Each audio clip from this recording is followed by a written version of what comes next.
To discuss the alternative HIV/AIDS conference, I'm now joined from Vienna by Joan Shenton, founder of the Immunity Resource Foundation.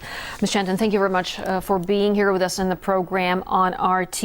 If I understand correctly, your foundation disputes the established mainstream scientific understanding of HIV and AIDS. Why is that, and what prompted you to set this foundation up?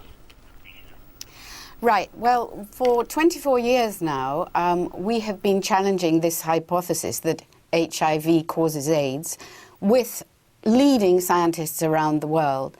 And I'm a television producer, an independent producer, and I made 11 documentaries on the subject that were transmitted around the world.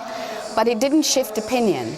And what is happening this week in Vienna is extremely important, because the conference here that we had for 2 days before the big World AIDS Conference has shed light on all the major issues that challenge HIV as the cause of AIDS and AIDS as a sexually transmitted disease.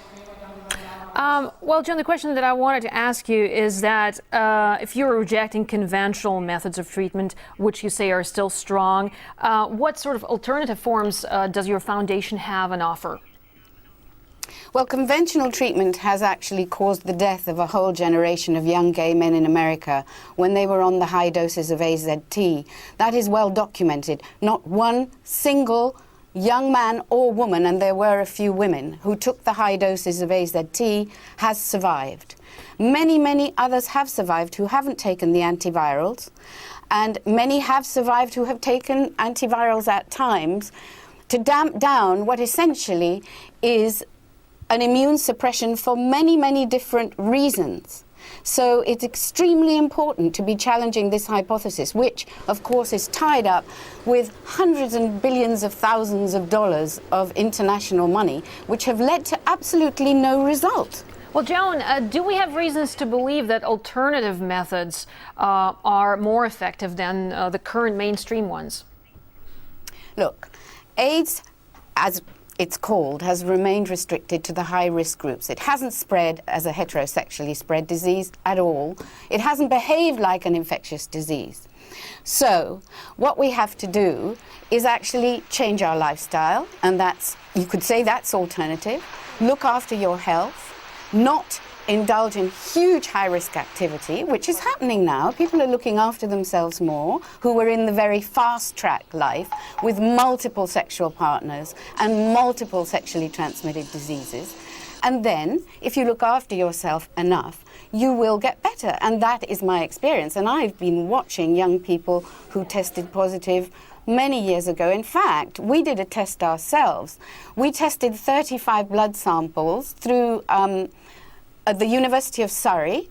We put 35 samples through 3 different test kits, and 2 of the test kits showed reasonably similar results. The third test kit showed 19 people who were in the sort of no man's land area, right? So there were 19 anomalies there, and one of the young people tested negative twice when we took him to 2 London teaching hospitals, but he had tested positive 3 times on our blinded trial. So the HIV test is an absolute crime.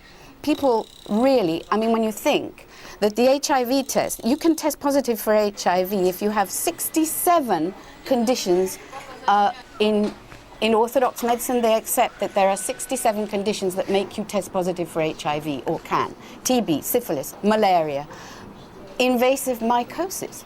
Okay, the question that I want to ask you now, I'm afraid I'll have to interrupt you, is that why is it that your theory didn't catch on? Well, it has caught on. If you think, Rethinking AIDS in America has 1,000 members. We have a Nobel laureate who supports us. We have at least 500 leading molecular scientists around the world who support the alternative view and challenge the infectious hypothesis. Basically, it's very difficult to challenge a major orthodoxy these days because the media is so powerful. The drug industry is more powerful than government.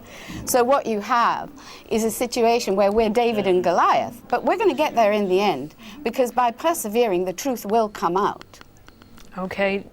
Joan Shenton, thanks very much indeed for sharing your views with us. That was founder of the Immunity Resource Foundation talking to us from Vienna, where the HIV/AIDS conference starts today.